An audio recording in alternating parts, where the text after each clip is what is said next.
Pasensya na po, nahuli ako. Uminom po kayo, hindi niyo pwedeng itakbo ang sasakyan. Ako po ang inyong driver, ako na ang bahala. Ano bang problema mo? At napakakulit mo. Marunong ka ba talagang magmaneho? Pasensya na po. Dahan-dahan lang.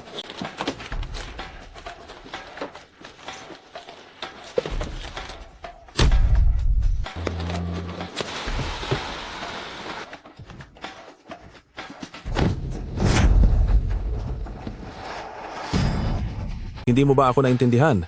Kapag may nasira ka rito, kaya mo bang bayaran?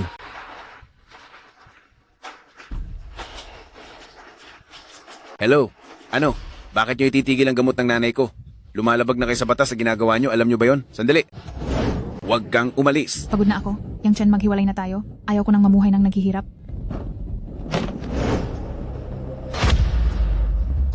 Hindi mo ba talaga naintindihan ang sinabi ko? Pwede bang dahan-dahan lang?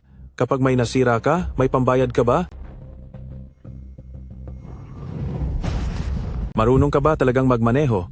Wala ka talagang modo at bastos ka. Ulitin mo ang sinabi mo. Sinasabi ko sa'yo, napakabastos mo. Marunong ka ba talagang magmaneho? Ito na ba ang klase ng driver ngayon? May utang ka pang bayad sa upa. Kayong lahat, gusto niyo talaga akong pahirapan? Sige, magtuos na lang tayong lahat.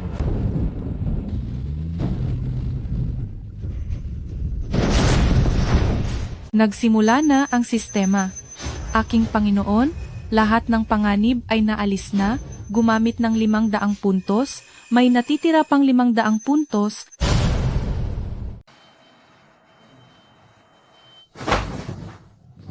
Anong nangyayari? Hindi ba kanina lang isinasama ko ang hayop na iyon na mawala? Panaginip lang ba ito? Bumubuo na ang automatic binding feature. Nasa 20% na, 50% na, 80% na. Matagumpay ang pagbind. Numerong E05. Ano to? Sa inyo amo, naka-activate na ang system. Hoy! Huwag ka namang magsalita ng ganyan. Anong sinasabi mong ibebenta ang lamang loob ko? Kahit ibenta ko pa ang sarili ko, matatanggap ko pa. Sinabi ko na sa'yo na magbabayad ako. Wala ring silbi kahit pakialaman mo ang mga kontak ko. Ang nasa contact list ko lang ay ang nanay ko at ang mga doktor sa ospital. Ano itong bagay na ito? System? Para namang nasa loob ng nobela. Gusto mo bang magbayad ng 100 points para makakuha ng 100 milyong dolyar? 100 milyon? Parang kwento lang sa nobela ah. Totoo bang nasa nobela tayo? Grabe. Anong nangyayari? Anong nangyayari? Hindi ito panaginip. Kumusta po, Ginoong Yang? Para sa anumang bagay tungkol sa bangko, maaari po kayong magtanong sa akin anumang oras. Mahalaga po kayong kliyente namin at handa kaming magbigay ng 24 na oras na serbisyo sa inyo. Mukhang totoo nga ito. Yang Chen, ang utang mo sa Arkila, magtatatlong buwan na, di ba? Naaawa lang ako sa'yo dahil may sakit ang nanay mo. Sinasabi ko sa'yo, sa araw na ito, kapag hindi ka nakapagbayad, humanda ka, mapapatawag ako ng mga taong agad na magtatapon ng mga gamit mo. Tihiya ako. Anong ako? Alam ko na ang sasabihin mo. Ang Arkila, hindi na pwedeng maantala kahit isang araw. Tihiya, magkano pa po ang utang ko sa inyo? 2,500 kada buwan. 7,500 dolyar para sa 3 buwan. Tihiya, magbabayad na muna ako para sa 1 taon. Na-transfer ko na ang pera, pakitingnan na lang. 30,000 dolyar? Alam ko namang hindi kayong tao na hindi nagbabayad ng Arkila. Ang 100 puntos ay mapapalitan ng 100 milyong dolyar. System, ang natitirang 400 puntos, palitan mo lahat yan ng pera. Mukhang hindi pa ako hinahayaan ng tadhana na mawala ng pag-asa. Hello? Ano? Papaalisin ang nanay ko sa ospital? Gusto nyo ilabas sa ospital ang nanay ko? Sinasabi ko sa inyo, kung gusto ko, kaya kong bilhin ang buong ospital ninyo. Sige na. Huwag ka nang magyabang dito. Hindi pa bayad ang bayarin sa ospital ngayon at ang nanay mo ngayon ay wala na ring matitirhan dito. Desisyon mo na yan. Oh, heto matandang babae. Kung hindi babayaran ng anak mo ang hospital bills nyo, sinong may sabing maupo ka? Dito ka lang muna. Dito ka muna manatili. Pagpasensyahan mo muna. Bakit narito ang pasyente? Ang pamilya niya po kasi walang pambayad ng bill sa ospital. May ibang pasyente na kailangang tumuloy doon kaya inilagay muna namin siya rito. Ilipat niyo muna ang pasyente sa isang private room. Hindi pwedeng maantala ang kalagayan niya. Ako na ang bahala rito. Kung walang pera, huwag na kayong pumunta sa isang private hospital. Kahit na maganda ang paligid at solo ang kwarto, pero kung wala kang pambayad para doon, mapapaalis ka talaga. Kanina, noong pinalabas sa kwarto ang nanay mo, nakita kong hindi maayos ang kalagayan niya, kaya pinayagan ko ang paglipat niya sa private room. Kung talagang wala kayong pambayad, handa na kayo para ilipat siya ng ibang ospital. Babayaran ko na ang bill para sa 1 taon. Kung wala kang pera, huwag kang magpanggap. Isama mo na ang nanay mo at lumayas na kayo rito. Doc, ang pagtulong at paggamot sa may sakit ay siyang dapat na ginagawa ng isang doktor. Private hospital ito? Kung wala kang pera, huwag kang tumira rito. Hindi ito para sa mga ordinaryong taong tulad mo. Magkano ang bill para sa 1 taon? Kung hindi lang dahil kay Dr. Chi na masyadong mabait, ang nanay mo ay kanina pa wala rito. Magkano nga? Sir, huminahon po kayo. Ang bayarin para sa 1 taon, pati na ang mga gamot, ay aabot ng higit 800,000 dolyar. Mabuting makipag-ugnayan muna kayo sa... May nananakit dito. May nananakit. Nanakit na siya. Nanakit na. Huminahon ka muna dahil hindi nito mareresolba ang problema. May 2 milyong dolyar dito para ito sa bayarin sa loob ng 1 taon. At ang matitira ay para sa aking ina bilang dagdag na pambayad. Nakikiusap ako, doblehin nyo ang pag-aalaga sa aking ina. Hampas lupa ka lang. Paano ka nagkaroon ng ganyan kalaking pera? Napasok na ang pera sa account ng ospital.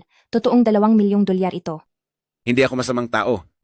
Pero kung magtatangka ka pang patuluyin ng ina ko sa hallway, hindi na ito magiging ganito kasimple sa susunod. Naintindihan mo ba? Opo, naintindihan po.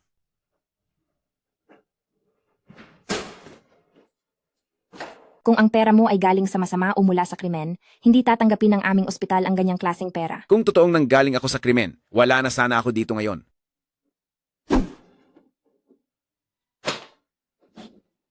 Antisan, ito ang pambayad ko sa utang ko para sa agahan at ang sukli ay magsilbi na ring interes. Ang batang ito, nanalo ba siya sa loto? Naglabas ka ng ganyang kalaking pera?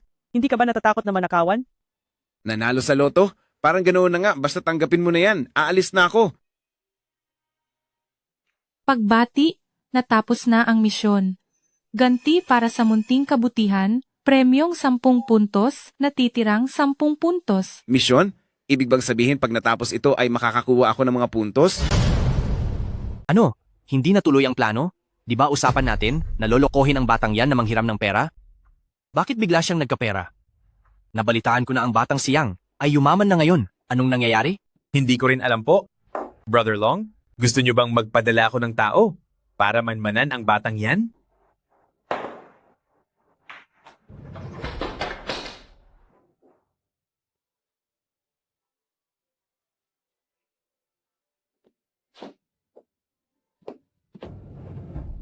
Sir, pakiusap po, huwag niyo pong hawakan. Exclusive na tindahan ito para sa mga miyembro at bawat piraso ng damit dito ay hindi bababa sa 10,000 dolyar. Maaari po kayong pumunta sa tapat, doon sa mall, na para sa mga ordinaryong gamit, ang sir. Ito, at ito, pakibalot po lahat sa akin. Sir, ang isang damit na ito ay nagkakahalaga ng 29,800 dolyar. Nagbibiro ba kayo? Paumanhin, sir. Kailangan ko pa bang ipakita sa inyo ang aming mga bagong dating na modelo? O sige ganito. Yung mga damit na pinili ko kanina, ayoko na ng mga yon. Ibalik mo ang lahat ng iyan. Hindi ko po naintindihan. Anong ibig niyo pong sabihin, sir? Nahawakan mo na ang mga iyan, kaya ayoko na. Sir, pasensya na po. Bago lang po ang empleyado namin. Hindi pa po niya masyadong alam ang ginagawa niya. Ipagpaumanhin niyo po. Maaari akong kumuha sa inyo ng pinakamataas na uri ng membership card, pero may isa akong kondisyon. Sige po, ano po iyon? Patahimikin at sibakin mo siya sa trabaho. Sir, mawalang galang na po. Nagkamali po ako ng tingin sa inyo. Nagmamakaawa ako, wag. Shawang, ibigay mo na ang sahod niya para makaalis na siya. Aba, totoo ngang yumaman ka na? Gusto kang maimbitahan ni Brother Long na mag-usap tayo. Ibinigay na ang misyon. 5,000 puntos. gising na po kayo. Nasaan po ako? Tihiya, nandito po kayo sa isang special ward sa ospital namin. Ang anak niyo po ang nagbayad para rito. Dito po muna ako, obserbahan ko muna ang lagay niyo. Sa nakikita ko, nitong mga nakaraang araw po, naging maayos at stable na ang kondisyon niyo. Doktora, baka po nagkakamali kayo? Dati po ay nasa silid ako na may 8 pasyente. Hindi kayang bayaran ng anak ko ang ganito kamahal na kwarto. Ang pangalan po ng anak niyo ay Yang Chen, lalaki, 22 taong gulang, tama po ba? Kung ganoon ay tama po kami. Huwag po kayong mag-alala, hindi po magkakamali ang ospital namin. Talagang binayaran po ito ng anak niyo. Baka naman, may ginawa siyang masamang bagay o krimen? Tihiya, may gusto po sana akong itanong sa inyo. Ayos lang po ba sa inyo? Narinig ko, bata, na yumaman ka raw kamakailan lang? Maayos ang billiard hall na ito ah. Sumagot ka sa tanong ko. Tinatanong kita. Tapos na ang misyong Grade C. Nakumpleto na ang misyon, tumindig ng mag-isa. Gantimpala, 5,000 puntos. Mayroon ka pang natitirang 5,000 puntos. Bigyan mo ako ng kakayahang parusahan sila. I-activate na yan. Ipapakita ko sa inyo kung ano ang kapalit ng sampal na ito. Bayad na ang utang ko sa inyo. Kaya dahil sa sampal na ito, pati na sa nagawa ninyong pambabasto sa aking ina, pagsasamahin ko na ang paniningil ko sa inyo ngayon. Tita, naiintindihan ko na po ang lahat. Magpahinga na po muna kayo. Tawagin niyo lang po ako kung may kailangan kayo. Sige po. Yang Chen, ikaw na ba talaga ang taong hinahanap ko? Ano? Ito lang bang mga taong ito ang kaya nyo? Maghintay ka lang. Aba, mukhang ang batang ito ay masyadong mainitin ang ulo. Brother, parang mainit ang ulo mo? Brother, ano nga pala ang apelyido mo? Mukhang magaling kang lumaban. Ang tanyag na President Han ng lungsod ng A. Alaga mo pala ang lahat ng mga asong ito, kaya naman pala. Kilala mo ako? Sino ba ang hindi nakakakilala sa iyo ang tanyag na reyna ng pautang na nambibiktima ng mga may sakit dito sa ospital? Matagal ko nang nababalitaan ang pangalan mo. Sinasagip ko lang sila dahil kailangan nila ng pera para mabuhay. Napakasama mo talaga. Ganyan talaga ang patakaran ng ating lipunan. Magaling ka namang lumaban. Ano kaya kung sumama ka sa akin sa paniningil ng utang? Sinisiguro kong magiging mayaman ka. Pasensya na, pero hindi ako tinuruan ng mga magulang ko na ibenta ang konsensya ko. Kayo mga walang silbi, bilisan nyo at magligpit na kayo.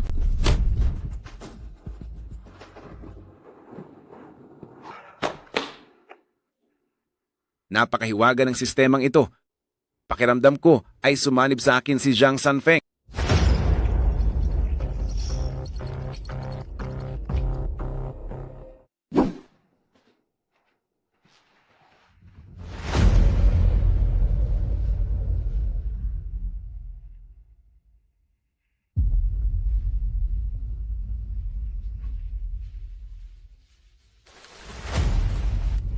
Dr. Chipo, ano kasi may nabasa po akong dokumento.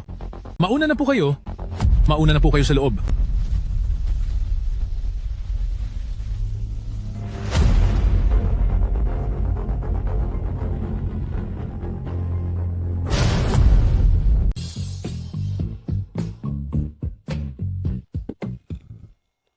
Anong problema mo? Bulag ka ba? Teka,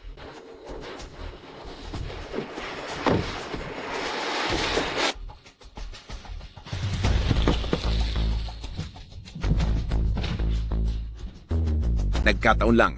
hehe. Huwag mo naman akong ganyanin. Ako, kilala kita, wala kang takot dahil wala kang mawawala. Pero, sobrang tindi ng ginagawa mo sa akin na natroma na ako. Huwag kang matakot. Mukhang maganda ang sasakyan mo. O baka naman gusto mong mag-drive muli para sa akin ng 2 araw? Akala mo ba talaga ay tsuper mo lang ako? Ilabas mo ang phone mo. Magnanakaw ka ba? Tatawag ako ng 911. Ilalabas mo o hindi? Kapag itinuloy mo ito, tatawag na talaga ako ng 911.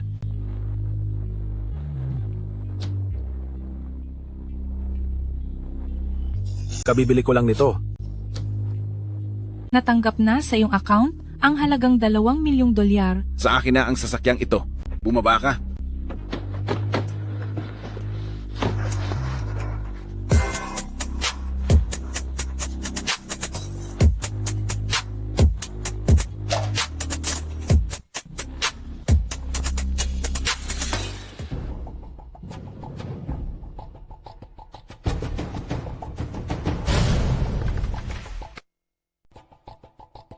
Dr. Chi, ang nanay ko, isa ka talagang basura. Wala akong ginawang masama. Huwag kang magbintang ng walang ebidensya. Wala naman akong sinabing ginawa mo. Bakit ka kinakabahan? Doc, pareho tayong nag-aral ng medisina. Nilagyan mo ng anesthesia ang tubig ko. Anong balak mo? Ayos ka lang?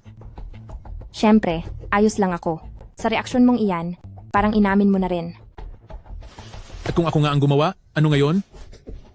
Mayaman ako at maimpluwensya. Anong karapatan mong hiyain ako? Dahil mukhang personal na bagay nyo ito, aalis na. Sandali, Ingat.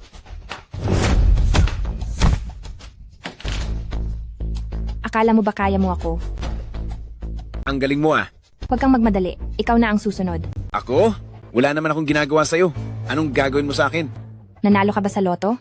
O nakakuha ka ng malaking pamana? Bakit mo itinatanong iyan? Para sa akin mukhang hindi pareho. Siguro isa ka rin sa mga may hawak ng system? Malamang ay isa ka ring taglay ng isang system, tama? Paano mo nalaman? Sandali. Anong system ang sinasabi mo? Wala akong alam dyan. Mukhang bago pa lang ang system na hawak mo, kaya hindi mo pa alam kung paano ito gamitin. Kung may dapat kang sisihin, sisihin mo ang malas mong tadhana. Chenzi, anong nangyayari dito? Tungkol dito, walang kinalaman ang nanay ko sa bagay na ito. Tihiya, kakakuha lang po namin ng isang baliw sa ospital at nakipaglaban po si Yang Chen sa kanya kanina. Kung ganoon ay tumawag na tayo sa 911. Chenzi? Chenzi? Sino ka ba talaga? Ano ang balak mo? Humiga ka na muna. Wala muna akong gagawing masama sa iyo ngayon. Paano mo nalaman na taglay ko ang system? Dahil sa mga kilos mong kakaiba, hindi pa ba sapat na patunay iyon? Base lang ba talaga sa mga bagay na iyon kaya mo nalaman? Siyempre hindi. Gumastos ako ng napakaraming puntos para makuha ang impormasyon tungkol sa iyo. Mga walang silbi, napagtulungan kayong lahat ng isang tao lang. Mga palamunin talaga kayo. President Han, biglang yumaman ang batang iyon at bigla ring natutong lumaban ng husto. Akala mo ba pelikula ito? Pero, President Han, siya... Tumahimik ka na. Dalawang bagay lang. Alinman sa dalawa, hayaan mong magsilbi sa akin ang Yang Chen na iyon. O kaya, tapusin nyo na siya agad. Opo, Ang ibig mong sabihin, may 3 pang system holder? Parang ganun na nga, hindi ko alam kung sino sila. Kahit pa magbayad ako ng malaking halaga ng puntos para sa impormasyon nila, ito ay random pa rin.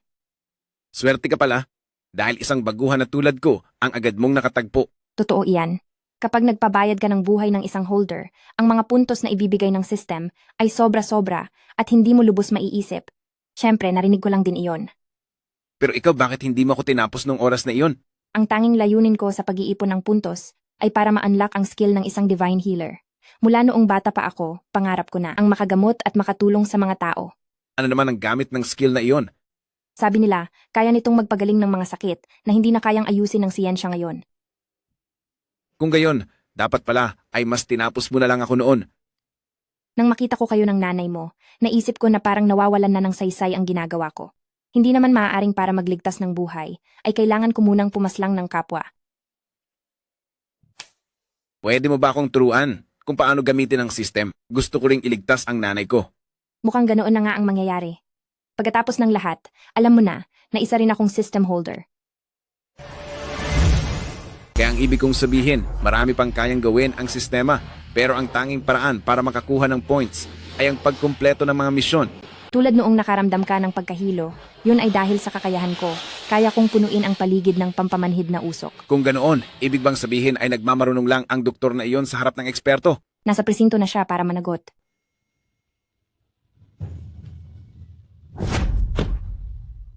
Kahit saan na kita hinanap, andito ka lang pala at nakikipag-flirt sa babaeng doktor na ito. Siya ay... Ang asawa ko. Dating asawa, ngayon ay wala na tayong relasyon. Dahil ibinenta mo ang bahay para pambayad sa pampagamot ng nanay mo, dapat ay sa akin ang kalahati ng halaga niyan. Para sa nanay ko ang bahay na iyon, anong kinalaman mo doon? Hindi mo ba alam ang tungkol sa hatian ng ari-arian kapag nag-divorce? Sir, ako ang abogado ni Miss Litama po ang sinasabi niya. Base sa halaga ng bahay mo ngayon sa merkado, kailangan mo pa siyang bayaran ng hindi bababa sa 500,000 dolyar. $1,000,000 ang idineposito sa iyong account. Saan ka nakakuha ng ganyang kalaking pera? magkabisa ka? Anong dapat nating gawin? Hindi naman natin sila kayang talunin sa laban. Boss, meron akong naisip na paraan. Hindi ko lang alam kung uubra ito.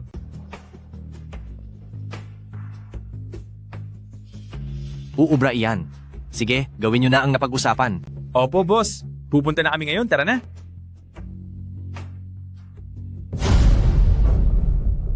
Wala kang pakialam kung magkano ang pera ko. Ex-asawa. Siguro galing sa doktor na iyan ang pera mo? Sa iyo, doktora, bakit kahit anong basura ay dinadala mo sa bahay mo? Pinapayuhan kitang mag-ingat sa pananalita mo. Sinasabi ko sa inyo, kapag nanakit kayo, ididemanda namin kayo. Sige nga, pakidemanda kami, dakilang abogado. Gusto ko rin makita kung paano mapapatunayan ang kasong paninirang puri. Maghintay lang kayo. Salamat sa tulong. Pero pasensya na rin.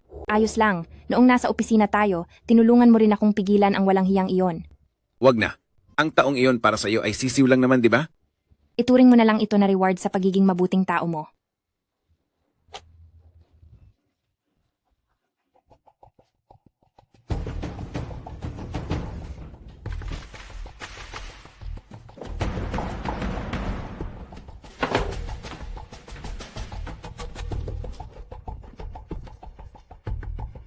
Ikaw si Yang Chen, di ba? At ikaw ring Chian Ranayan? Ipapakita ko sa inyo ngayong araw ang kalalabasan ng pagbunggo sa akin. Nabalitaan niyo bang dinala siya sa presinto? Totoo iyan. Mukha siyang kagalang-galang tingnan, pero isa pala siyang masamang tao.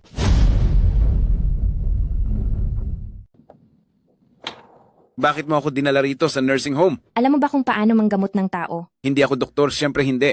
Eh di sapat na yon. Ang paraan para makakuha ng points sa system ay ang paggawa ng mga bagay-bagay. Nakakita ako ng isang pattern. Ano? Dapat gumawa ka ng kabutihan. Kapag gumawa ka lang ng mabuti para sa lipunan, tsaka lang tataas ang points mo. Pero dinala mo ako sa nursing home. Wala naman akong maitutulong dito. Tingnan mo ang mga matatanda, hirap silang kumain o magligpit ng gamit. Kahit ang mga caregiver dito sa nursing home, hindi rin nila kayang asikasuhin ang lahat. Naggagamot ako at nag-opera araw-araw. Kailangan mo ring magmadali na dagdagan ang mga points mo. Kung hindi, kapag natuklasan ka, magiging delikado para sa iyo. Totoo yan. Kung sakaling mahanap ako ng ibang tao. Ang impormasyong hinihingi niyo, nahanap ko na para sa inyo. Salamat, President Han. President Han, tungkol po sa upa sa billiard hall, baka po pwedeng... Sasabihin ko sa inyo, wala akong balak mag-alaga ng mga taong walang silbi. Kapag pumalpak kayo sa pagkakataong ito, huwag niyo akong sisisihin kapag kinalimutan ko ang pinagsamahan natin. Huwag po kayong mag-alala, President Han. Tiyak na magagawa namin ang utos niyo. Big Brother, kapag nagtagumpay tayo, tiyak na susuko rin ang lalaking yon. Masyado pa siyang bata para sa atin. Ipapakita natin sa kanya kung sino ang tunay na boss dito.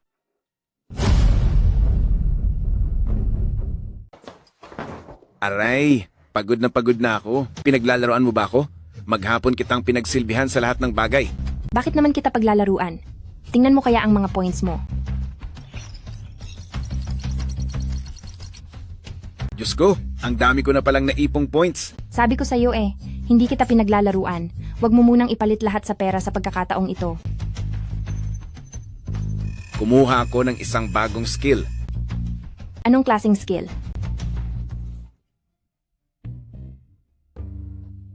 Bakit dumudugo ang ilong mo? Dahil ba sa init ng panahon o dahil pagod ka lang? Hindi. Madalas talagang mangyari ito sa akin. Dahil tuyo ang loob ng ilong ko, tuyo lang talaga ang ilong ko. Kaya ano nga ba ang pinalit mong skill? Ano kasi, may pupuntahan tayo at ipakikita ko sa iyo. Ano nga ba talaga iyon?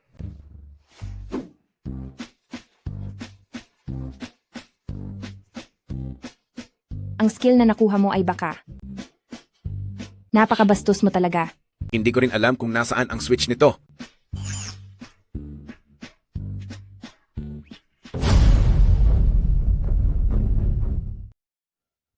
Anong nagustuhan mo rito, Irog? Lahat ng mga ito ay mga antigong kagamitan. Boss, magkano po ba itong soon? Ang talas ng iyong paningin. Dahil ito ay Yaozhou porcelain mula pa noong panahon ng Emperor Renzong. Bigyan mo lang ako ng 700,000 dolyar bilang tanda ng ating pagkakaibigan. 50,000 dolyar kukunin ko na, payag ka ba? Sige, ibebenta ko na sa'yo. Ita-transfer ko na ang pambayad. Teka boss, mukhang maganda ring laruan ang maliit na bagay na ito. Isama mo na ito ng libre. Naku, Irog, magaling ka talagang makipagnegosasyon. Lugi na nga ako sa pagbenta ko sa'yo. Sige na nga. Ito na ang kukunin ko. Ibibigay ko ito sa bata para paglaruan. Napakahangal naman ng isang ito. Ang laki ng kinitang pera ko ngayon. Sinuri mo na itong Shun. Isa ba talaga itong kayamanan? Isa lang itong palamuti. Ang pinakaimportante ay ang selyong ito. Kulang ka ba sa pera? Hindi ko maintindihan kung bakit mo kailangang kumuha ng ganyang uri ng kakayahan. May 2 punto itong kakayahang ito. Una, noong una kong nakuha ang selyong ito, ang aking mga puntos ay nadagdagan ng 5,000. Ibig sabihin lang nito, sa bawat kayamanang makukuha ko, isang misyon ang matatapos ko. Hindi ko alam ang tungkol doon. Tapos ano pa? At ang pangalawa, tungkol ito sa bukol ng nanay ko. Lahat ng doktor noon ay nagsasabing hindi nila matukoy kung nasaan ang bukol ni nanay. Kaya napakahirap operahan ito. Kapag nakuha ko na ang kakayahang ito, mahahanap ko na kung nasaan ang bukol ng nanay ko. Pero kahit mahanap ang bukol, hindi mo naman alam kung paano operahan ito. Kaya nga, tutulungan kita para makuha ang medical immortal na kakayahan dahil iyon lang ang tanging paraan para iligtas ang nanay ko. Sinabi ko na sa iyo na hindi ako sasama. Ako ang magdedesisyon para sa sarili ko. Tsaka may boyfriend na rin ako. At isa pa, may boyfriend na ako. Sige. Kung hindi kayo naniniwala, dadalhin ko siya rito para matapos na. Ayos ba? Pinipilit kasi ako ng pamilya ko sa isang blind date. Pwede mo ba akong... Huwag mong sabihin gusto mong magkunwari akong boyfriend mo. Ay naku, isipin mo na lang na nasa iisang sitwasyon lang tayo. Pakiusap. Ayoko, hindi naman ako marunong umarte. Tsaka, kasal na ako dati. Nangyari na yun noon. Ayoko nga. Yang Chen, sasabihin ko sa iyo. Tungkol doon sa pambuboso mo sa akin, anong gagawin natin doon? Kapag hindi ka sumama, ngayon din ay sisigaw ako rito. Tulong, may bastos dito. Sige, sisigaw ako. Hindi ka naman ganyan dati. Oo na, sasama na ako. Yanran, graduate siya sa sikat na universidad. Panganay na anak ng isang mayamang negosyante rito. Miss Chi, nirerespeto ko na may boyfriend ka na, pero hindi mo naman kailangang magdala ng ganitong klaseng prom dito, di ba? Ito ang pinakamagandang tea house sa buong lungsod. At ang iniinom mo ngayon ay ang pinakamahal na klase ng puerti? Abagay ba yan sa panlasa mo? Ayos naman. Siya ang boyfriend ko. Kung wala na tayong pag-uusapan, aalis na kaming dalawa. Maupo ka. Yanran, sadya kanyang pinuntahan dito. Itong maliit na tasa ng tsaa, nakuha ni Papa sa isang auction, ibibigay ko ito kay Miss Chi bilang regalo sa ating pagkikita. Sa nga pala, ang presyo ng tasang ito sa auction ay $150,000. Ang presyo sa auction ng tasang ito ay $150,000. Pupunta lang akong banyo. Huwag mo akong iwan ditong mag-isa. Babalik ako agad, promise. Kaya naman, Miss Chi, ang katayuan ng pamilya ko ay hindi mapapantayan ng kahit sino. Kung siya nga talaga ang boyfriend mo, gusto kitang payuhan na mag-isip-isip muna. Dahil sa... Huwag na. Ang pagmamahalan namin ni Yanran ay hindi kayang tibagin ng mga mababaw mong salita. Sino ba ang bastos na lalaking ito? Kung magsalita ay walang galang. Hoy, pakisabi nga sa tatay mo, wag nang pupunta sa mga hamak na auction na gaya nito. Nag-aaksaya lang siya ng pera sa mga peking gamit. Anong karapatan mong sabihing peke iyan? Ang kulay ng dumi sa ibabaw ay halatang sadyang ginawa para magmukhang luma sa pamamagitan ng asido at kemikal o kaya naman ay matinding init. Gamit lamang ang dulo ng karayom o maliit na kutsilyo, madaling-madali nang matatanggal ang kulay nito. Tara na, Yanran. Sige. Ayos lang na umalis ka. Pero kung talagang magaling ka, bayaran mo muna ang tsaa mo rito. Magandang araw po, sir. Para po sa nainom ninyong top tier puerti, 19,800 lahat-lahat, at may dagdag na 15% para sa service fee po. Boss, paano po ba ang singilan dito? Boss? Kabibili ko lang ng mas mataas kaysa sa halaga nito. Sa presyong $200,000, binili ko na ang buong tea house na ito. Sapat na ba iyon? May problema ba?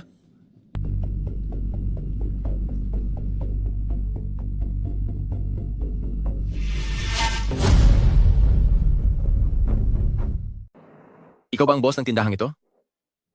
Tunay nga na itong si Tihiya ay hindi marunong kumilala ng importante. Tama na iyan, halina kayo. Sandali lang. Heto ang calling card ko. Madalas akong uminom ng tsaa rito, kaya masasabing isa ako sa inyong matatapat na customer. Wala akong alam sa mga nakaraang pangyayari dahil 10 minuto ang nakalipas. Ngayon ko lang kinuha ang tindahang ito.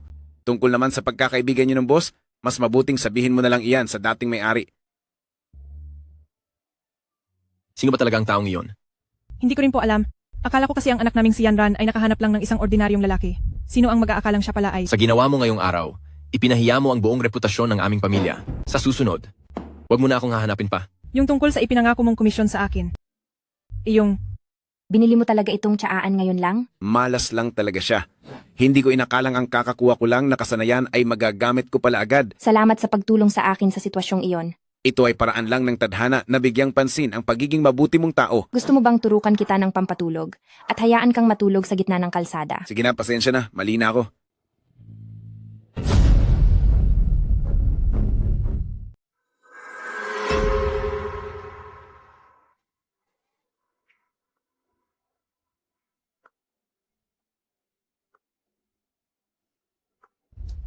Doktor, nawawala ang nanay ko. Ano?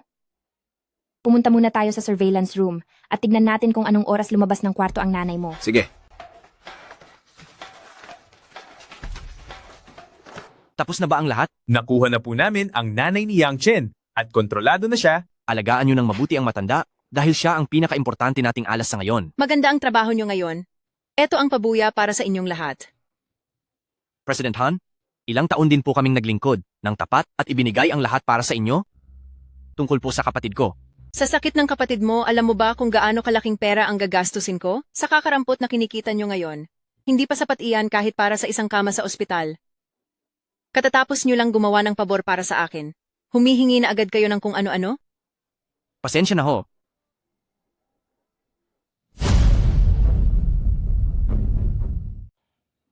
Big Brother, wag na po kayong mag-alala. Kaming mga itinuturing mong kapatid ay gagawa ng paraan para matulungan ang kapatid natin. Tama na. Huwag mo nang ituloy. Kunin nyo ito at paghatian nyo ng mga kasama nyo. Pagkatapos ay padalhan nyo ng mensahe ang lalaking iyon na ang apelyido ay Yang. Nahanap ko na. Bumalik po ang nanay niyo sa kwarto noong bandang alas 4 ng hapon. Pagkatapos, bago mag-alas 5, habang nasa wheelchair siya, ay inilabas siya ng ilang mga doktor. Ang mga taong ito, mga doktor ba sila ng ospital ninyo? Siguradong hindi sila. Dahil ang patakaran dito sa ospital ay isang doktor lang ang humahawak sa bawat pasyente. Hindi posibleng maraming doktor ang sabay-sabay na pupunta sa kwarto ng nanay mo. Sa ganitong sitwasyon, malamang ay nakialam sila sa seguridad ng ospital.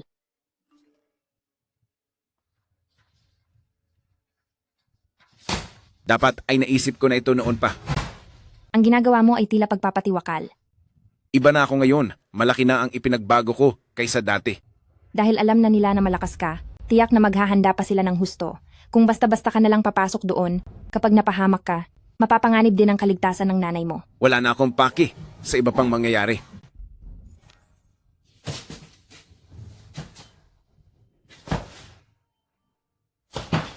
Ginagawa ko lang ito para sa ikabubuti mo.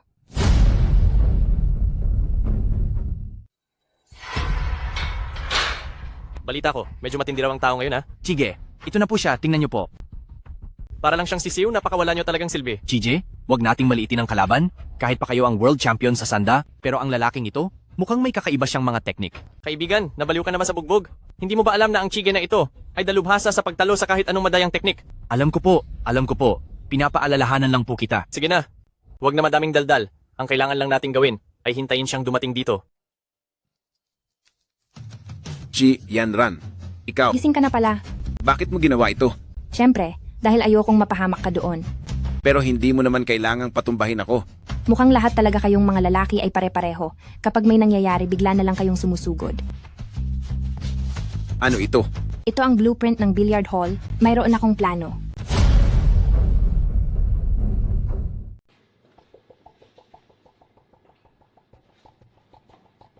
Yanran, may 3 tao sa loob ngayon. Sina Brother Long at ang mga tauhan niyang isa.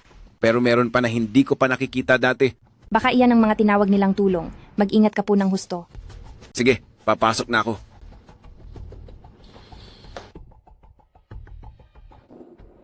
Yang Master Yang, narito na pala kayo. Nasaan ang nanay ko? Huwag niyo akong piliting saktan kayo. Kaibigan, dahil pinapunta kita rito, bakit hindi muna tayo maupo at mag-usap?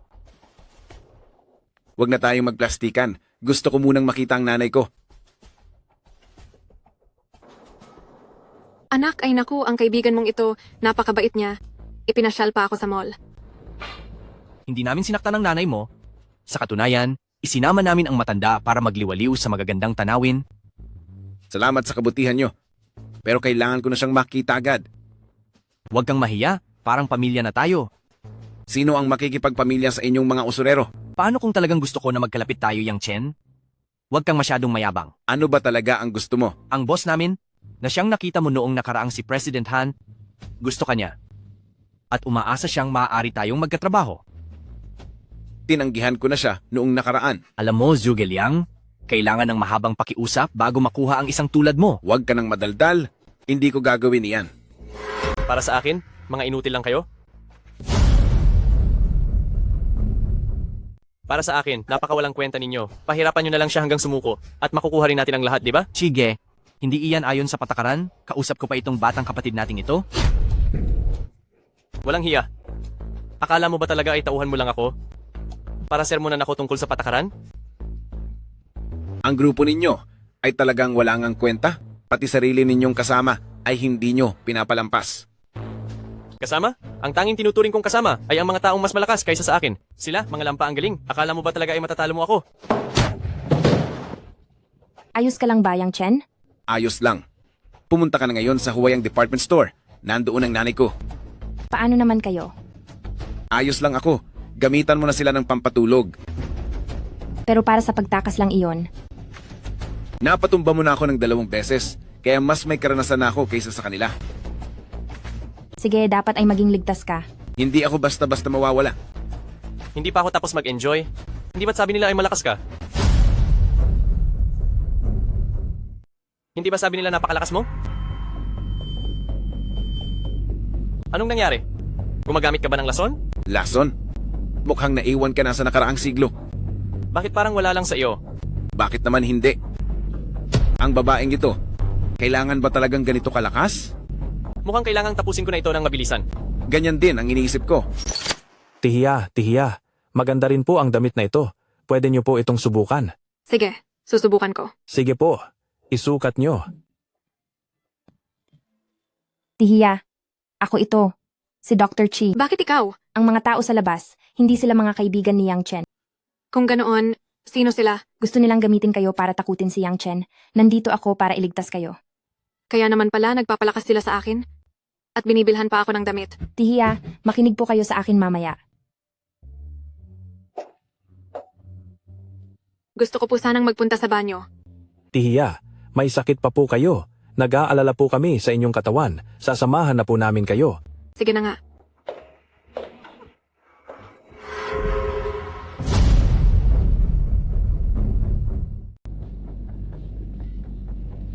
Hindi ba parang hindi ito tama?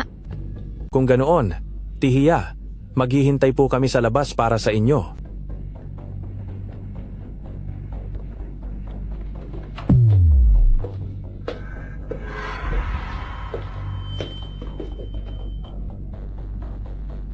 Ang tindi nyo talaga, ha? Tihiya, halika na. Tayo na. Sila ba ay? Ha? Napagod sila at inantok, kaya nakatulog na sila.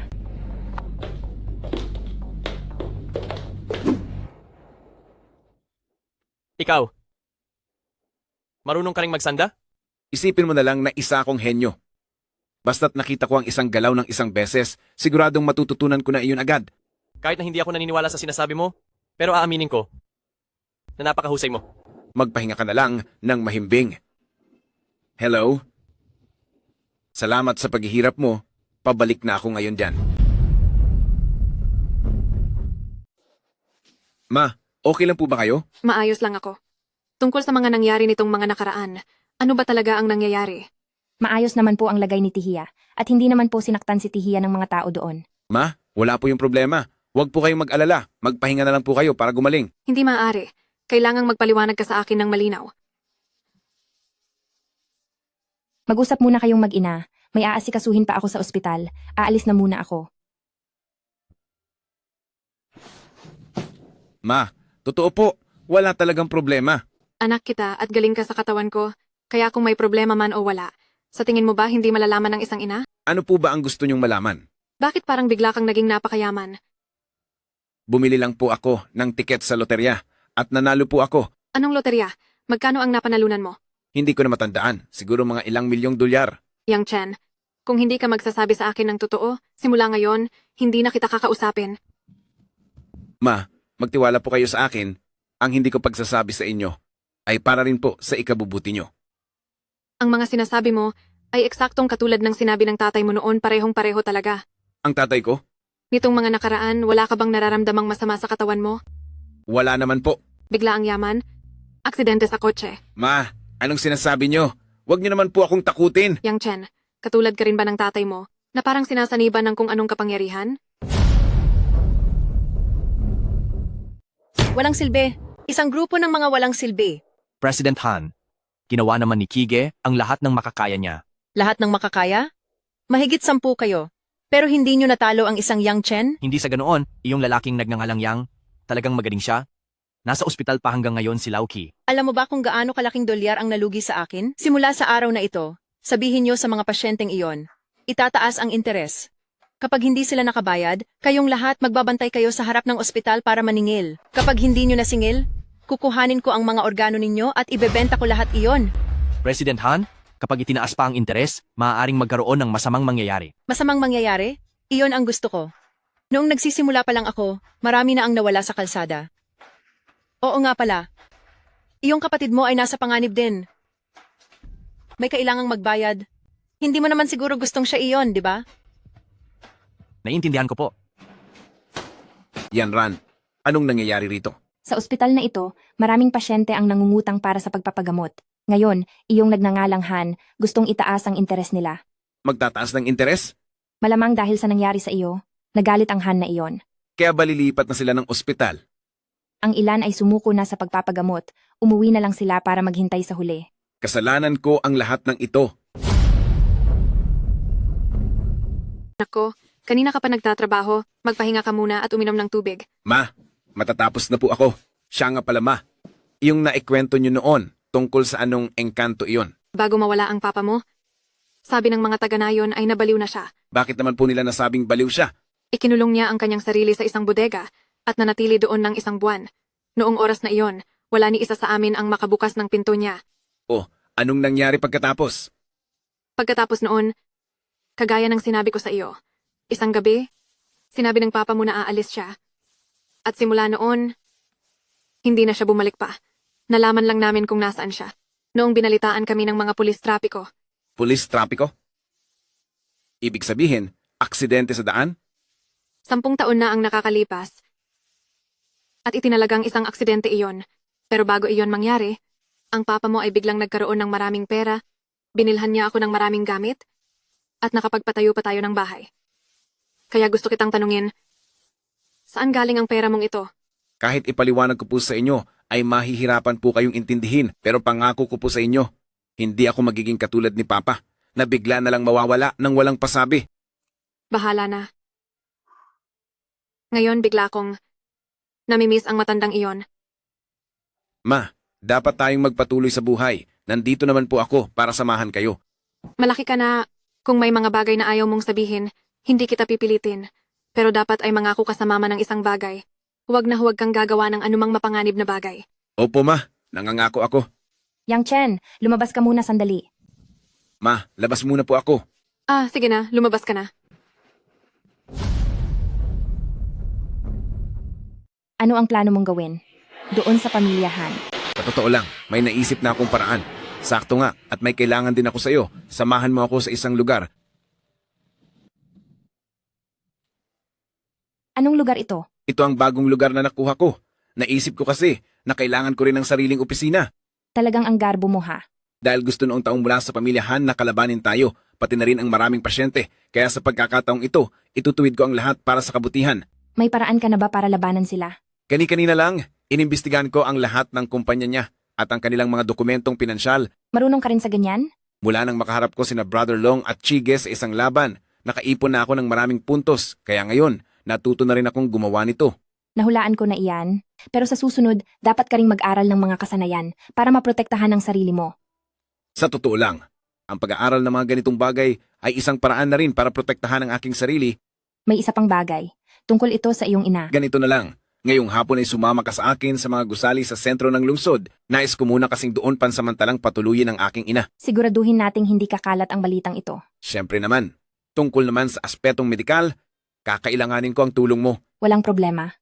Ibibigay ko sa iyo ang listahan ng mga gamot na ginagamit ng nanay mo ngayon. Sige, kung gayon, ay pakisuri pong mabuti para sa akin si Miss Chi sa hapon ang titingnan nating bahay. Kailangan mo pa pala ako. Walang hiya.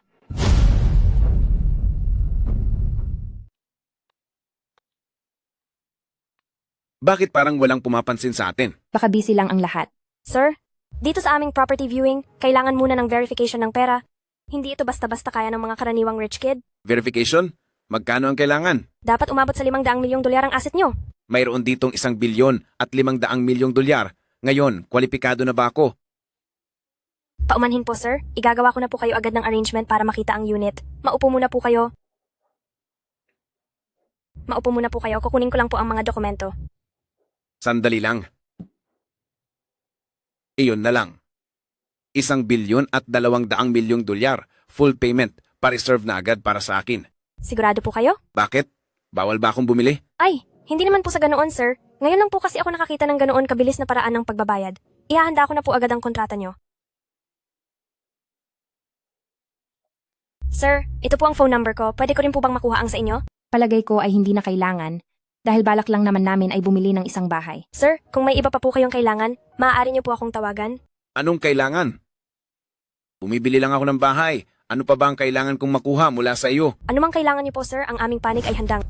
Ang iyong mapagmataas na anyo kanina noong hinahamak mo kami, bakit biglang nawala?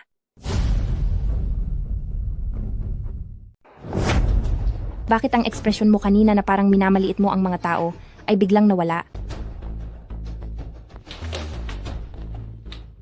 Bakit? Nagagalit ka ba? Nagagalit? Hindi ah. Nagsiselos ka ba? Sinong nagsiselos? Talagang hindi ko lang gusto ang ugali niya. Dahil naman sa isa tayong mahalagang kliyente. Sa tingin ko ayos naman siya. Kung ganoon, bumaba ka ng kotse at puntahan siya, hindi kita pipigilan. Ang tinutukoy ko ay ang bahay. Sabi ko ayos ang bahay. Ano bang iniisip mo? Sa tingin mo ba ay hindi maganda ang bahay? Ang bahay din ang tinutukoy ko. Oh, iyon naman pala eh. Eh bakit ka pa nagagalit? Miss Chi, Dr. Chi. Sige na, hindi na kita kukulitin. Nagsisimula pa lang ang kumpanya, marami pang kailangan gawin. Halika na. Base sa investigasyon ko, sa ilalim ni President Han ay may humigit kumulang na 12 peking kumpanya. Gusto mo bang magsumbong sa pulis? Siyempre hindi. Natatakot ako na baka may espiya rin siya sa loob. Anong balak mong gawin? Maghihintay muna tayo hanggang sa mahulog sila sa ating bitag. Bakit parang ang weird mong magsalita? Hindi kita maintindihan. Huwag kang mag-alala. Kailangan ko lang ng tulong mo. Dahil sa totoo lang, hindi ka pa nakikita ni President Han.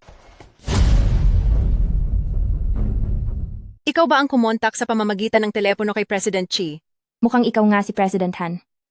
Iba talaga ang dating ng isang babae, upo ka. President Chi, anong sadya mo rito? Galing ako sa isang lungsod sa baybayin, punong-puno ng mga may sakit doon. Alam ko pong kayo, President Han, ay nagpapahiram ng pera. Naku, President Chi. Hindi kami basta nagpapautang. Nagpapahiram kami ng pera sa mga taong nangangailangan para kaming isang institusyong pangkawang gawa. Nakakadiri ka naman. Tama po kayo. Kaya gusto ko pong hilingin, President Han, kung maaari ba tayong magtulungan. Ako ang magpapakilala sa inyo ng mga kliyente, tapos ay hating 2-8 tayo. Mukhang ang babaeng ito ay walang karanasan sa negosyo. 2-8? Medyo mahirap yata yan. Pero, handa akong ituring kang malapit na kaibigan. Napakabilis niyo pong kausap, President Han. Para sa inyo, sis, hindi ko na ito papatagalin. Pakitingnan po ang inyong account. Masyado kayong mapagbigay, sis. Halika rito. Subukan mo itong dekalidad kong tsaa. Umaasa akong ang pagtutulungan nating ito ay magiging matagumpay. Teka, President Han, maaari po ba napatingin ng record ng ating mga transaksyon? Dahil sa huli, maghahati pa po tayo sa kikitain. Ito ay... Huwag po kayong magkamali, President Han. Gusto ko lang pong makita kung gaano kalaki ang inyong kakayahan. Para balang araw ay makapagpakilala pa ako ng mas marami pang kliyente. Sige, walang problema. Ipapautos ko na ipadala sa inyo iyon agad. Mabuting ate, dapat tayong magtiwala sa isa't isa. Tama ka. Kailangang may tiwala sa isa't isa. Xiaolong, tawagin ng tauhan. President Chi. Sige po. Mauuna na po ako. Ihatid mo siya sa labas. Ingat po sa pagalis. Mamaya, padalhan mo ng kopya ng record book natin. Ang President Chi na iyon. President Han? Sa tingin ko ang record book natin, hindi dapat ibigay sa ibang tao dahil nandoon ang mga sikreto nating. Tinuturuan mo ba akong magnegosyo? Hindi po, President Han, hindi ko po magagawa iyon. Kayong mga inutil, wala kayong magawang tama, at may mukha pa kayong humarap sa akin. Umalis kayo. Gaya ng inaasahan, May kapalit na swerte ang bawat kamalasan.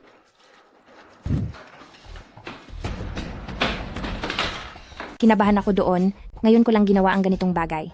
Kumusta? Pumayag silang ipakita sa akin ang record book. Ginamit ko ang $100 million na ibinigay mo sa akin. Tama nga ang hinala ko. Masyadong hambog ang President Han na iyon at napakasakim niya. Ang sama ng mga taong iyan, nagpapautang sila ng may malaking interes sa mga may sakit. Alam kong masama sila. Kaya simula ngayon, maghihiganti na tayo para sa nanay ko at para sa lahat. Maari mo na bang sabihin sa akin kung ano ang plano mo? Una sa lahat, dahil nasa atin na ang tunay niyang record book, maaari na nating maimbestigahan ang kanyang cash flow at kung kanino napunta ang mga perang ipinautang. Tapos ano po ang susunod? Dahil doon ay mahuhuli na natin ang higit sa 10 dummy companies niya na hindi nagbabayad ng tamang buwis at base sa record book, ang higit sa 10 kumpanyang iyon ay iisang kumpanya lamang talaga. Kung ganoon, mapapatunayan na natin na gumagawa sila ng mga labag sa batas na transaksyon? Tama. Ang mga maruming perang kinita niya sa loob ng maraming taon ay mawawala ng parang bula. Hindi maaari. President Han, ang huling kumpanya ay sinalakay na rin ng mga pulis. Walang hiya ka. Ang lakas ng loob ng babaeng iyon na lokohin ako. President Han, anong gagawin natin ngayon? Anong gagawin? Tatanungin mo ako. Sino ang tatanungin ko? Maaari bang maglabas muna tayo ng pera? Tungkol sa kapatid ko. Wala ka pa talagang alam, no? Nangako ka sa akin, President Han? Nga pala, tungkol doon sa kapatid mong nasa ICU. Matagal na siyang wala. Niloko lang kita, alam mo ba? Matagal na siyang wala. Hindi totoo iyan, President Han. Niloloko mo lang ako, hindi ba? Alam mo ba kung bakit kailanman ay hindi kita dinala para makita siya? Sabi niyo po noon, dadalhin niyo ang kapatid ko sa pinakamagandang ospital sa buong lungsod. Isa ka lang aso. Isang napakahangal na aso. Hindi maaari, hindi maaari. Siguradong buhay pa ang kapatid ko. Ngayon, lumayas ka na. Ayaw ko nang makita ang pagmumukha ng hangal na tulad mo. Hayop ka, pagbabayarin kita. Ipalabas niyo ang asong ito. Huwag mo akong bisitin. Pagbabayarin talaga kita. Tapos na. Lahat ay tapos na. Yang Chen, napakatalino mo talaga. Alam mo ba na iyong $100 milyong na ibinigay ko kay President Han ay nabawi ko na gamit ang diskarte sa negosyo. Sa oras na ito, tiyak na wala ng pera si President Han. Sa pagkakataong ito, marami kang taong nailigtas. Tulungan mo akong ipabot ang mensaheng ito sa mga pasyente sa ospital. Kung mangungutang sila sa akin, basta para sa pagpapagamot ay wala itong interes. Napakabuti mo talagang tao. Ang tawag dito ay, kapag mahirap ay unahin ang sarili, pero kapag mayaman ay tumulong sa mundo. Naintindihan mo? Nagsimula ka na namang magmalaki dahil pinuri kita. Yang Chen, sabi ko na nga ba, kakampi mo nga ang masamang babaeng ito. Sinong tinatawag mong masama? President Han, makuha mo lang ang pera ay nanluloko ka. Ginagawa ko lang ang tama para sa lahat. Pinagbigyan kita noong nakaraan pero hindi na magiging ganoon kadali ngayon. Yan Ran. Yang Chen, hindi kita mapapatawad hanggang sa huli. Isasama kita sa pagbagsak ko. Tingnan natin kung kaya mo ngang gawin iyan. Big Brother, si President Han po ay Hayes. Yung babaeng nagngangalang Han ay pumunta na kay Yang Chen ngayon. Magsiuwi na kayo at paghati-hatian ang natitirang pera. Big Brother. Makinig ka. Ako pa ba ang inyong Big Brother? Kayo po ay habang buhay na magiging kuya ko.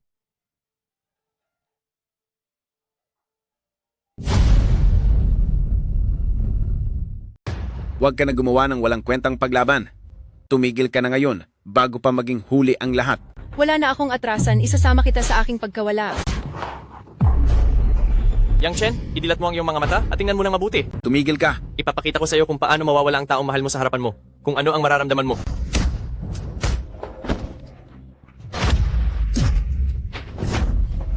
Wala kang utang na loob. Nagawa mo pa akong traidorin.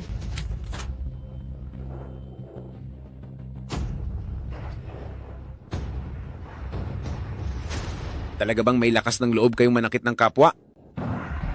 Wala na siya.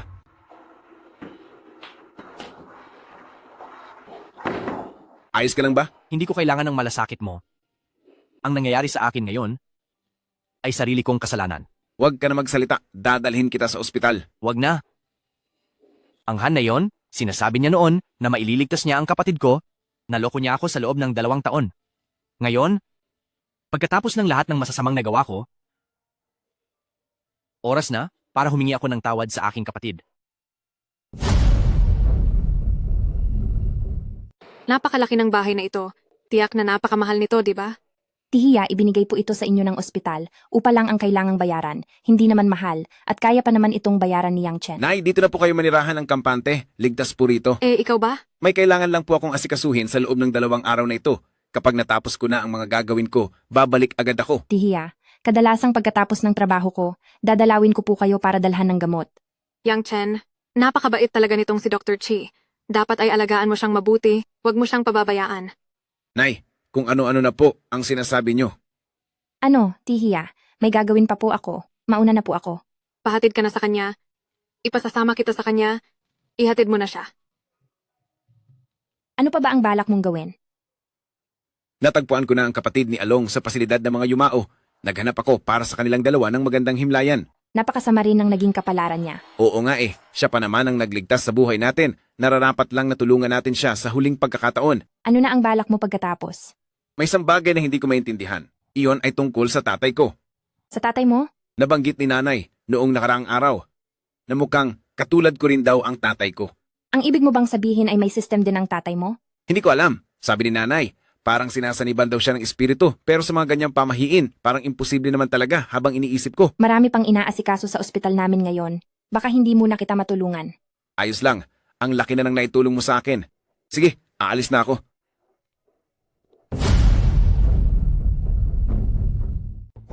Sige po, Director, bukas ay pupuntahan ko ang nasa kama number 2. Huwag kang mag-alala.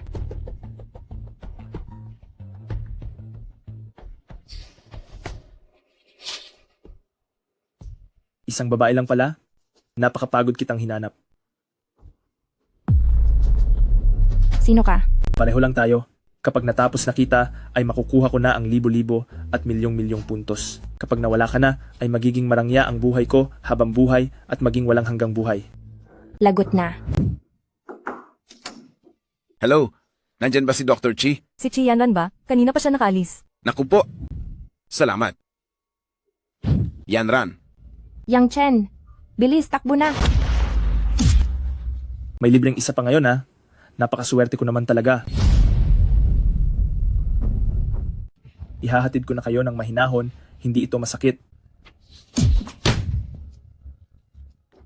Ikaw, ano ang ginawa mo?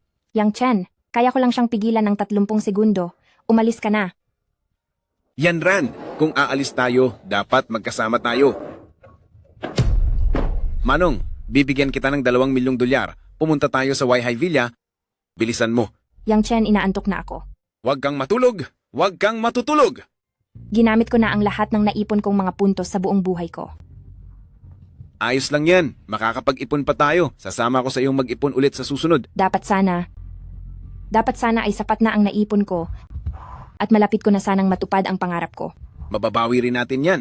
Sigurado akong magagawa natin. Yan Ran? Yan Ran? Manong, bilisan po ninyo. Nawala na siya ng malay. Chi Yan Ran at Yang Chen, tama ba? Hindi kayo makakatakas. Yang Chen, mag-iisang araw at gabi na. Kumain ka muna ng konti.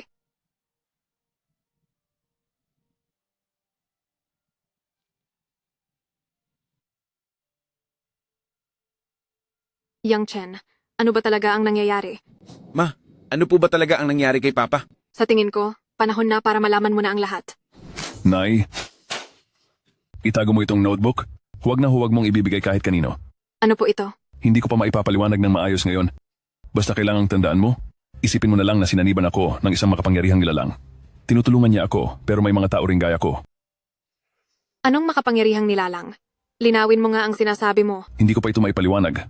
Basta tandaan mo, dapat mong ingatan ang bagay na ito at huwag itong babanggitin kahit kanino. Nakita mo na naman? Mahal ko, kapag lumipas na ang gulong ito, ibibigay ko sa iyo at sa anak natin ang magandang buhay. Aalis na muna ako. Mahal ko. Ganoon ang nangyari? Kagaya ka rin ba ng tatay mo? Parang ganoon na nga po. Iyon na lang ang tanging paraan para maipaliwanag ito. Anong nangyari kay Miss Chi?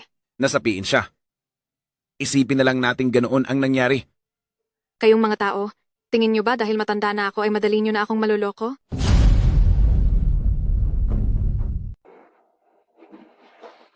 Nay, walang nag-iisip na matanda ka na, pero wala ka ring maitutulong sa sitwasyong ito. Magiging mapanganib lang kung malalaman mo. Ang pendant at notebook na ito ay ibinigay sa akin ng papa mo bago siya pumanaw. Nandoon pa sa dati nating bahay ang notebook, pero itong pendant ay lagi kong suot-suot. Nay, nitong mga darating na araw, pakitulungan muna akong alagaan si Yanran. Oo nga pala. Ito ang numero ng mga security guard ng kumpanya ko. Uutusan ko silang bantayan kayo ng 24 na oras.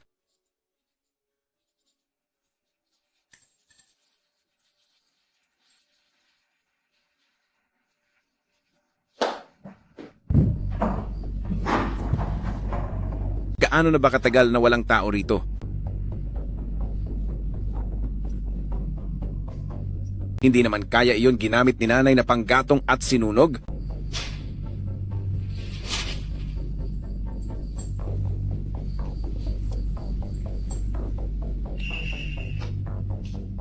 Ikaw na bata ka, bakit basta-basta ka nalang pumapasok sa bahay ng may bahay? Lolo, ginulat niyo po ako. Ako po si Yang Chen. Ito po ang bahay ng papa ko. Ikaw, si Chenwa? Opo, ako nga po. Noong bata pa ako, lagi niyo pa po akong kinakalong. Bakit ka nagbalik? Pinapunta po ako rito ni nanay para humanap ng gamit. Humanap ng gamit? Iyon bang maliit na notebook? Opo, iyon nga po. Ito na ba yung hinahanap mong notebook, Lolo? Parang ito na nga po yun. Mabuti naman kung ganoon. Itago mong mabuti. Yan. Huwag mong kalimutang isara ang pinto. Paglabas mo, mauna na ako.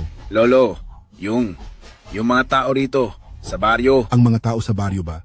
Nagsipunta na lahat sa syudad, nagpapakasaya na sila roon, at ako na lang ang natitira. Lolo, paano kung pati kayo, sumama na rin sa akin sa syudad?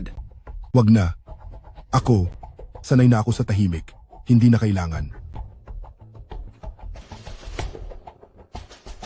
033-055-00006. Anong ibig sabihin ito? May-ari 05, mamamana ang sa may-ari 055 ang lahat ng katangian nito.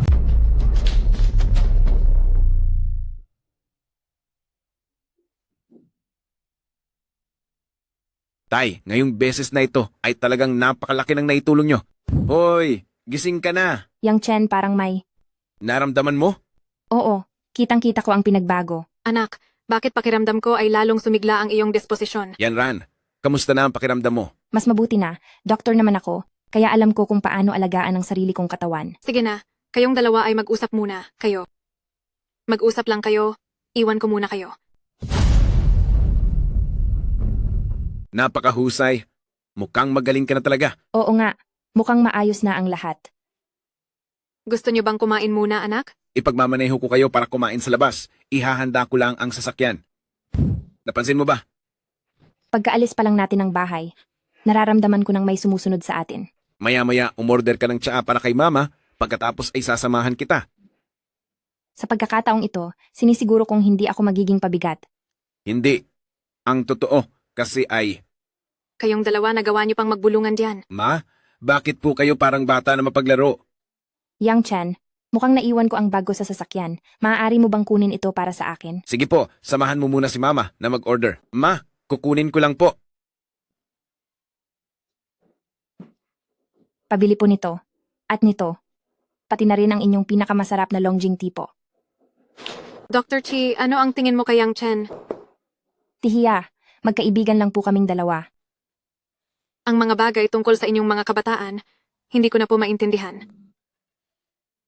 Sandali lang po, baka po hindi niya makita. Titingnan ko lang po siya. Sige, puntahan mo na siya. Bilisan mo, at bumalik po agad kayo, ha? Lumabas ka na dyan, huwag kang magtago na parang daga. Lumabas ka na, huwag kang magtago riyan, para kang daga. Talaga bang hindi ka natatakot na mawala? Nasaan ang babaeng iyon? Akala mo ba talaga ay matatalo mo ako? Bakit? Nalimutan mo na ba noong lumuhod ka sa lupa at tinawag mo akong lolo? Noong nakaraan, ikaw pala iyan. Lumabas ka riyan. Huwag ka nang lumaban, durog na ang likod mo.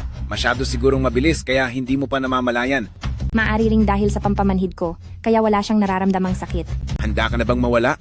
Wag po. Wag po. Maawa kayo. Huwag niyo po akong tapusin. Sa totoo lang ay hindi ko gustong manakit ng tao, pero ngayong araw, kailangang mawala mo na. Dumoble na ang balik ng mga puntos ko. Nararapat lang na mapunta ito sa iyo. Paano ka? Namana ko ang sistema ng tatay ko. Ayon sa mga sinulat niya, ang sistemang ito ay ipinapasa sa dugo. Nasa restaurant pa ang nanay mo. Tara na galit pa naman si nanay kapag pinaghihintay siya sa pagkain. Sa mailbox ngayong araw, ay nakita ko ito. Pagsusubasta? Bakit mo ako tinititigan? Subukan mong hulaan. Tingnan mo ako, may napansin ka bang kakaiba? Nag-ahit ka ba ng balahibo sa binti? Maging seryoso ka naman. Hindi ko alam. Ano ba talaga iyon? Sa pagkakataong ito, sa lalong madaling panahon, mapapagaling ko na ang nanay mo. Sinasabi mong natutunan mo na? Ang galing mo talaga. Nay. Ang paggamot sa nanay mo ay mangangailangan ng mahabang oras. Patutulugin muna natin ang nanay mo mamaya. Pagkatapos ay gagamutin ko na siya. Yan Ran. Bakit? Salamat sa iyo ha. Napakabuti mo. Tapos ka na ba? Tapos na. Kung hindi ka pa tapos, hintayin mo munang mapagaling ko ang nanay mo bago ka magpatuloy. Bakit niya alam ang pangalan ko? Sa pagkolekta ng ilang kayamanan, makakaipon din ako ng sapat na puntos at magsisilbi na rin itong libangan ko. Para sa araw na ito, ang ating unang item ay Pujay bamboo figurine na may disenyong pangangaso, mayroon itong mga nakaukit at 3 tatak. Magsisimula ang bidding sa 30 milyong dolyar. Ang sir, na nasa sulok ng bandang Hilagang Kanluran, ang unang nagbid. Bawat pagtaas ay 200,000 dolyar. 32 milyong dolyar. Mayroon pa bang mas mataas sa 32 milyong dolyar? 34 na milyong dolyar. Nagbid ang matandang si sir ng 34 na milyong dolyar. 40 milyong dolyar. 40 milyong dolyar. Ang binatang ito na si sir ay nagbid ng 40 milyong dolyar. 42 milyong dolyar.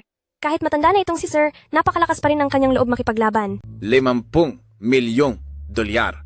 Iba talaga kapag bata, kakaiba ang galing. 50 milyong dolyar. May mas tataas pa ba sa 50 milyong dolyar? 52 milyong dolyar. Ang matandang ito, umpisa pa lang ay kinalaban na ako at lagi pa niyang tinataasan ang bid ko ng konti. 80 milyong dolyar.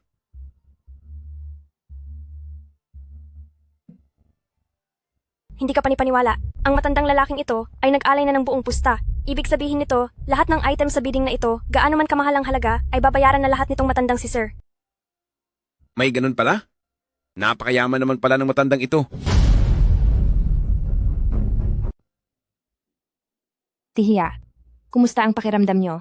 Nakakapagtaka. Hindi na sumasakit ang buong katawan ko ngayon. Dati kasi, kumikirot itong dibdib ko, pero ngayon, wala na akong nararamdamang sakit. Napakabuti niyan, Tihiya. Sa wakas ay nagtagumpay ako. Ano bang gamot ang ibinigay mo sa akin? Tihiya po. Sabi ni Yang Chen ay nasa auction daw siya, pupuntahan ko muna siya. At pagbalik ko po ay ipaliliwanag ko sa inyo ang lahat. Sige na, lumakad ka na. Huwag niyo lang kakalimutan na bumalik kayong dalawa para kumain. Sige na, mag-ingat kayo. Walang kwenta ang matandang iyon sa pagtitindi ng auction. Balak ko pa naman sanang bumili ng 2 bagay para maglibang. Tama ka dyan. Bata, mahusay ka. Ang pangalan mo ay Yang Chen, hindi ba? Ako nga po. Ano po ang maipaglilingkod ko, Ginoo? Mahusay. Taglay mo ang galing ng tatay mo noong araw. Mabuti pang pumunta tayo sa silid tauhan. Mayroon lang akong ilang sasabihin sa'yo. Kilala niyo po ang tatay ko? Sino po ba talaga kayo? Hihintayin kita sa silid tauhan. Yang Chen, magaling na ang iyong ina. Totoo? Sabi niya ay pauwiin na kita para kumain. Tara na, umalis na tayo. Sandali lang. May isang Ginoo kanina na nagsabing kilala raw niya ang tatay ko. Gusto ko sana siyang puntahan. Sasamahan na kita. Ginoo, diretsuhin mo na ako kung anong gusto mong sabihin. Kinuha mo ang mga gamit sa subasta para makakuha ng maraming points, di ba? Sino ka ba talaga? Sige, sasabihin ko sa'yo na ang iyong ama noong nakaraang taon ay tinapos namin ni Sir. Pinagbayad niyo ang aking ama? Bakit? Sayang, At ikaw pa naman ang nagmana ng kanyang kaalaman. Bago mawala ang iyong ama, itinago niya ang system sa isang password, ilang taon naming itong hinanap. At sa wakas ay nakuha na rin namin. Salamat sa iyo, Yang Chen. Yanran, bilis, takbo na. Walang makakatakas sa inyong dalawa. Gagamitin ko si Ginoong Zhu ngayon upang lampasan ang huling 100 tao. Hayaang ang batang ito ang makipaglaro sa iyo ng husto.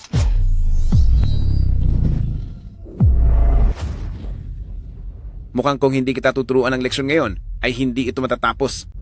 Imposible. Paano niya natutunan iyon sa isang tingin lang? Hoy, bata. Tandaan mong laging may mas magaling sa'yo at marami pang mas malakas kaysa sa akala mo.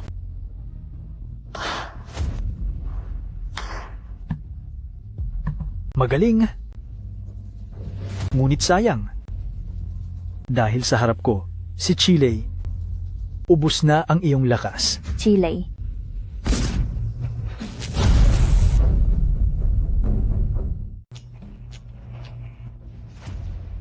Yang Chen, bakit wala na akong makita? Nandito lang ako. Kayong dalawa, napakamalas niyo sa isa't isa. Ngayon, tatapusin ko na kayong dalawa.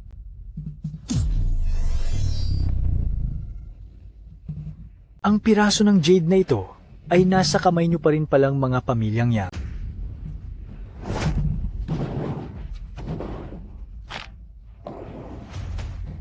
Ang matandang ito, puno ng lason ang katawan.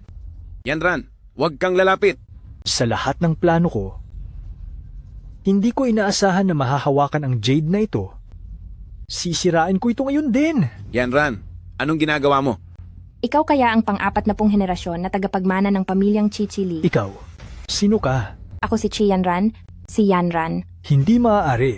Ang lahat ng tao sa pamilyang Chi ay napaalis ko na lahat. Paano itong nangyari? Si Papa po ba ipinagbayad niyo, Lolo? Hindi maaari. Wala dapat natira sa pamilyang Chi.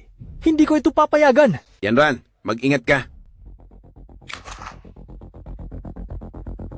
Ang pamilyang Chi na pinaghirapan ng maraming taon ay mawawala lang sa mga kamay ko. Ikaw ba talaga si Yanran? Yanran, sa loob ng maraming taon, palagi akong nagsisisi. Noong mga panahong nawala ako sa katinuan para lang mapalakas ang sarili kong system, aksidente kong natapos ang buhay ng iyong ama. Matapos nyon, ang iyong ina ay umalis na rin sa pamilyang Chi. Kaya inakala kong wala nang natira sa pamilya ng pamilyang Chi. Sabi ni Ina, ang angkan daw ang naging dahilan kung bakit wala na si Ama. Sa loob ng maraming taon, gamit ang system, nakahanap ako ng paraan para pahabain ang buhay, pero hindi ko kailanman nahanap ang sining para buhayin ng mga wala na. Ang Ginoong iyon sa itaas. Huwag niyo siyang pakikialaman. Yanran, bilis at umalis ka na. Bilis, umalis ka na. Ano ba talaga ang nangyayari? Noon, sa hangarin kong maibalik ang ama mo, nagpasakop ako kay Sir. Tila naunawaan na ni Sir ang lahat tungkol sa sistema. Naipapasa ang sistem sa pamamagitan ng dugo. At habang nagpapalit ang nagmamay-ari nito. Ibig sabihin ba nito? Ang bawat henerasyon ng sistem ay magkakaiba? Para makamit ng sistem ang walang hanggang buhay, tatapusin nito ang buhay ng 100 mga may-ari ng sistem. At ngayon, 2 na lang ang kulang. Kayong dalawa, wala kayong laban sa kanya. Lolo, anong gagawin natin? Yang Chen, gusto kong manahin mo ang aking lakas upang iligaw si Sir para kay Yanran at upang ang ningas ng pamilyang Chi ay magpatuloy. Kahit hindi mo sabihin, proprotektahan ko si Yanran. Yanran, patawad. Sa nakalipas na mga taon, ibinigay ko ang lahat ng aking atensyon sa iyong ama. Kung alam ko lang sana na nabubuhay ka pa sa mundong ito, Yang Chen, ginamit ng iyong ama noon ang isang hiyas. At muntik nang magapi si Sir. Pero si Sir ngayon ay malayo na kaysa noon. Yang Chen, pinapayuhan kita. Isama mo na si Yanran. At umalis na kayo. Lolo, Lolo? Lolo? Hello, Ma. Yang Chen, hindi ko akalain, natalo mo si Chile. Dapat siguro kitang purihin ng lubos. Napakahusay mo. Ikaw siguro ang tinutukoy ni Chile na si Sir, di ba? Maaari mo akong tawagin ng ganyan. Nagamot mo na ang sakit ng iyong ina. Ano ba talaga ang gusto mo? Haha, huwag na kayong magtangkang tumakas. Dahil kapag tumakas kayo, ang iyong ina nakagagaling lang sa sakit. Hindi ko magagarantiya ang mangyayari sa kaniya. Sinasabi ko sa iyo, kung susubukan mong saktan kahit kaunti ang nanay ko, pagbabayarin kita. Ma, ano ba talagang kailangan mo? Gusto ko lang na matapos ka na. Bukod doon ay wala na akong kailangan. Kung matapang ka, gawin mo iyon ng personal. Ikaw at ako. Napakalaki ng ating agwat. Hindi ka man lang karapat dapat na tumingin sa akin. Kahit pa mawala ko, sisiguraduhin kong itutumba rin kita. Sa pagkakataong ito, para sa lahat ng ginawa mo, oras na para magtuos tayo. Pagtatutuusin na natin ang lahat.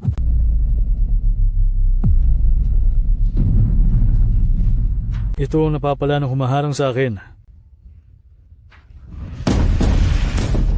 Hinto. Ma, umalis ka na bilis. Ikaw talagang bata ka. Eksaktong-eksakto ka sa tatay mo.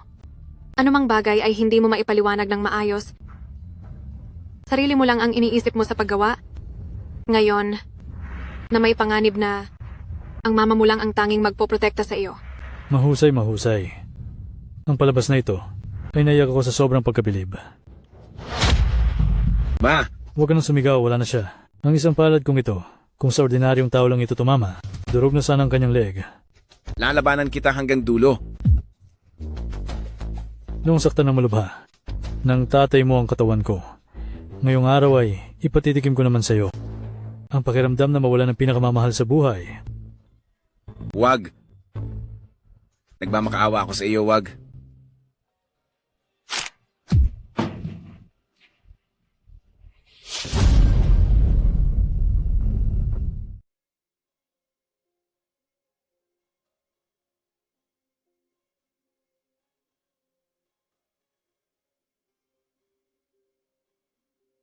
Huwag kang susuko. Yang Chen, tinatanong kita. Ano ba ang pinaka-importante sa isang lalaki?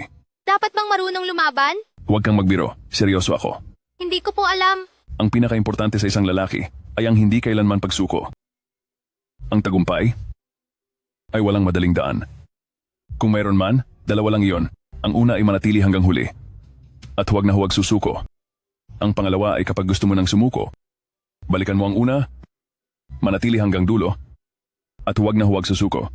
Pabalik-balik ka naman. Isang linya lang naman iyon, di ba? Dito sa mga salitang ito, nakapaloob ang mga aral sa buhay. Minsan ang nakaraan at ang hinaharap ay malalagpasan lang sa ganitong paraan. Naintindihan mo ba? Hindi. At ayaw ko ring maintindihan. Kayong dalawa, tumigil na kayo, maghugas na kayo ng kamay at kumain. Sige, tuturuan pa kita ng isa pang aral. Kapag mabagal ka, wala kang kakainin. Ang daya niyo po.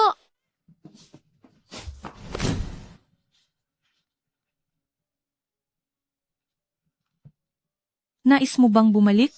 Pagkatapos gamitin ito, ang may-ari at ang buong pamilya niya ay tuluyan ng mawawala ng suporta mula sa sistema. Balikan natin ang unang sikreto. Iyon ay ang manatili hanggang sa huli.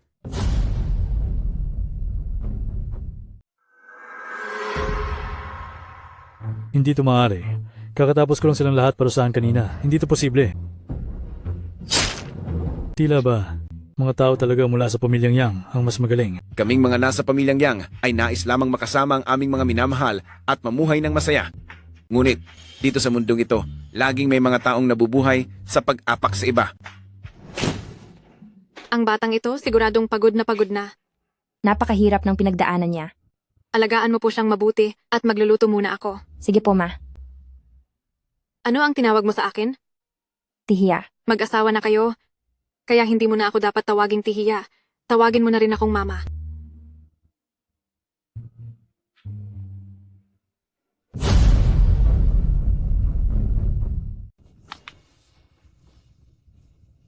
Lolo, maayos po ba ang kalagayan niyo dyan? Kami ni Yang Chen ay natapos na sa lahat ng mga problema. Lolo, sana ay magkaroon na kayo ng kapayapaan sa kabilang buhay. Huwag kayong mag-alala. Mula ngayon ako na ang magpoprotekta kay Yanran at sisiguraduhin kong ligtas siya habang buhay. Masyado na akong matagal na naging bodyguard mo. Hindi ba oras na para gawin itong seryosohan? Wala naman akong sinabi na bodyguard kita. Sige na, kailangan pa nating puntahan ng tatay mo. Sandali lang. Tay, pasensya na po kung ngayon lang ako nakadalaw. Nitong mga nakaraang araw, maraming bagay ang nangyari. Pero naayos ko na ang lahat. Ngayon, kaya ko nang ibigay kay nanay ang pinakamagandang buhay. Kung may oras po kayo, bisitahin niyo naman kami sa aming panaginip.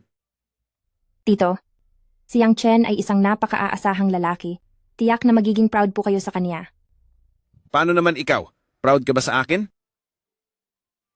Maari ba kitang maging girlfriend? Oo, Yang Chen. Matagal na akong sayo. Yanran, ang ating magandang kinabukasan ay naghihintay na sa atin.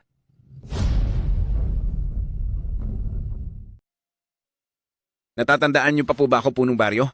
Ikaw ba yan, Yang Chen? Pumunta po kami rito pangunahing para bisitahin kayo at ang baryo natin. Naku, anong espesyal sa amin? Isa lang naman itong luma at simpleng baryo. Punong Baryo, dito ako ipinanganak at pinalaki. Kahit na hindi ito moderno, ito ang pinakamagandang lugar para sa akin. Kaya naman po, nagdala ako ng $1 bilyong na pondo para mabago at mapaunlad ang ating baryo sa mas magandang kalagayan. Halika kayo, maupo tayo at mag-usap. Maghapon na po tayong nag-iikot, bakit parang wala po tayong nakikitang ibang tao? Sa baryong ito, wala nang mga kabataan, kaming mga matatanda na lang ang natira. Hindi rin kami gaanong lumalabas ng bahay. At ngayong taon, may ilan na ring nawala. Punong Baryo, bago kami pumunta rito, ay nakipag-ugnayan na kami sa lokal na kagawaran ng turismo. Pumayag silang gawin ang ating baryo bilang isang tanyag na tourist destination. Tama po iyon, Punong Baryo. Si Yang Chen ang magpopondo para sa pagkukumpuni ng mga lumang gusali rito at mag-iimbita rin ng mga negosyante para mamuhunan. Yang Chen, sa sobrang laking tulong na ito, hindi ko na alam kung paano ka babayaran. Hindi mo naman kailangang magpagod ng ganito. Sanay na kami sa tahimik na buhay. Nakita ko po ang litrato ni Kuya Xiaocheng sa tabi ng inyong unan. Kung hindi nyo siya namimiss, bakit ito nandoon? Hayaan mo na, basta maayos ang lagay niya, okay na ako rito. Ganito na lang po, sabihin nyo kay Kuya Xiaocheng na kapag pumayag siyang bumalik dito para magnegosyo, bibigyan ko siya ng pinakamagandang pwesto at libre ang renta sa unang taon. Yang Chen, napakalaki ng utang na loob ng buong baryo sa iyo. Wala po iyon, Punong Baryo, obligasyon ko po ang tumulong sa ating lugar. Uminom po muna kayo ng tsaa. Maligayang kaarawan. Salamat. Mahal, May regalo pa ako? Ito ay, mahal, buntis ako. talaga? Magiging tatay na ako. Magiging lola na ako. Mula ngayon, tayo ay magiging isang masayang pamilya na may 4 na miyembro. Bukas na bukas din, magsisimula na tayong maghanda para sa pagsilang ng baby. Kare-resibi pa lang nito. Bakit nagmamadali ka?